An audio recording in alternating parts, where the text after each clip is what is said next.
Assalamualaikum warahmatullahi wabarakatuh.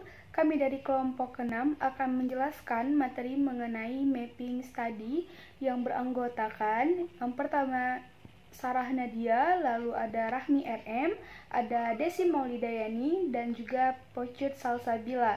Kepada pemateri pertama dipersilahkan. Baik, di sini saya akan menjelaskan tentang pengertian systematic mapping study. Systematic mapping study ialah metode penelitian studi literatur yang sistematis dengan menggunakan tahapan-tahapan yang telah ditetapkan sebelumnya. Pemilihan artikel juga tidak hanya dilakukan secara subjektif saja oleh peneliti, akan tetapi menggunakan protokol dan filter yang telah ditetapkan oleh systematic mapping study ini. Systematic mapping study ini biasanya dilakukan untuk topik penelitian yang lebih luas daripada traditional review. Biasanya, hasilnya itu berupa klaster atau klasifikasi dari temuan-temuan yang didapatkan dari suatu topik penelitian.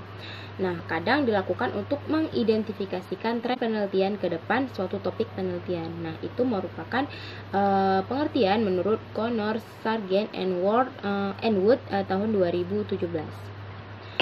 Selanjutnya,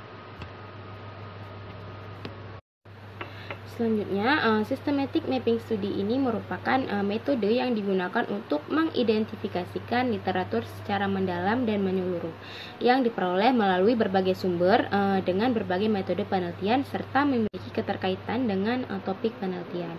Jadi, systematic mapping study ini ialah suatu metode yang digunakan untuk mengidentifikasikan suatu kajian literatur secara mendalam dan menyeluruh yang diperoleh melalui berbagai sumber dengan berbagai metode penelitian serta memiliki keterkaitannya dengan topik penelitian yang akan kita bahas gitu. Lalu studi systematic mapping ini atau biasa disingkat SMS ini berakar pada studi literatur review atau SLR yang dikenalkan pada riset-riset medis.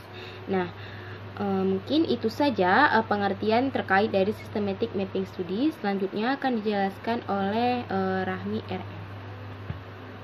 Saya Rahmi RM, jadi di sini saya akan membahas mengenai tujuan dari systematic mapping study atau dikenal juga dengan scoping review. Nah, systematic mapping study atau dikenal juga dengan scoping review ini bertujuan untuk menjawab pertanyaan dari topik penelitian yang telah kita tentukan dengan menggunakan berbagai sumber artikel penelitian serupa lalu dikelompokkan dan membuat suatu kesimpulan.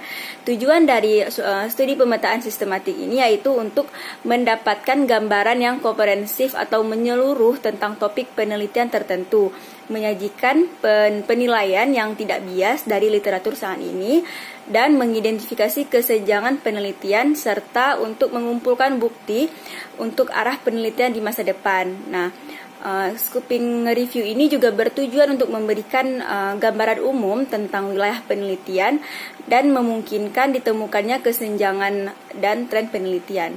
Sekian penjelasan dari saya mengenai tujuan systematic mapping study atau scoping review. Terima kasih. Baik, selanjutnya itu ada tahapan systematic mapping study atau scoping review. Nah, dalam menyusun scoping review terdapat beberapa tahapan yang harus peneliti lakukan di dalam Nurhamsyah, Triani, dan Nuraini di tahun 2018. Nah, tahapan ini dia itu mengacu pada Arsky and O'Malley di tahun 2005 mengenai kerangka kerja penyusunan systematic mapping study atau scoping review yang kemudian dimodifikasi oleh si Levak, Colquhoun, dan O'Brien di tahun 2010. Nah, adapun tahapannya itu yang pertama, mengidentifikasi pertanyaan penelitian yang disesuaikan dengan tujuan penelitian. Lalu yang kedua, mengidentifikasi sumber literatur yang relevan melalui berbagai sumber. Nah, yang ketiga, kita menseleksi literatur yang telah didapatkan dan juga kita menyesuaikan dengan topik penelitian. Lalu yang keempat, melakukan pemetaan dan mengumpulkan literatur yang digunakan. Yang kelima, menyusun dan melaporkan hasil analisis literatur yang telah dipilih. Dan yang terakhir, kita mengkonsultasi kepada pihak yang kompeten. Selanjutnya saya akan menjelaskan tentang kelebihan serta kelemahan dari Systematic Mapping Studies atau yang biasa disingkat dengan SMS. Nah, sebelum kita mengetahui kelebihan serta kekurangannya, maka kita perlu tahu bahwa Systematic Mapping Studies ini merupakan metode yang bisa dikatakan cakupannya begitu luas. Nah, salah satu contoh yang dapat saya jelaskan yaitu tentang kajian literatur, yaitu studi pemetaan sistematis indikator inovasi sektor publik.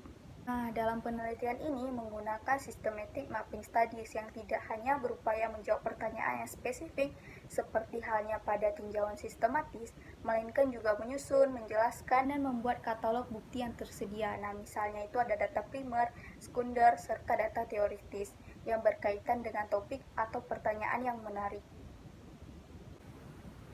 Selanjutnya ada kelebihan dari systematic mapping studies. Yang pertama, dapat melihat cakupan literatur yang lebih luas yang telah tersedia. Nah, dibandingkan dengan traditional review, maka systematic mapping studies ini memiliki cakupan yang lebih luas. Yang kedua, menjelaskan penelitian pada tingkat tinggi dan memetakan penelitian. Jadi, penelitian yang menggunakan systematic mapping studies ini memang penelitian yang tingkat tinggi. Yang ketiga, biasanya dilakukan untuk topik penelitian yang lebih luas dibandingkan dengan traditional review. Yang keempat, memberikan gambaran umum tentang wilayah penelitian dan memungkinkan ditemukannya kesenjangan dan tren penelitian seperti contoh yang saya sebutkan tadi. Yang terakhir, yang kelima, dapat mengidentifikasi kesenjangan penelitian dan mengumpulkan bukti untuk arah penelitian di masa depan.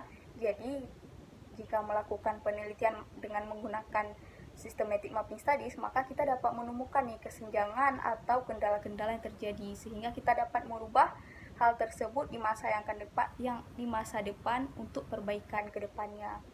Kelemahannya hanya satu, yaitu tidak menyelidiki pertanyaan secara rinci. Jadi pertanyaan dalam systematic mapping studies ini cukup sederhana dan tidak rinci, hanya sekedar saja, tidak dibahas secara rinci.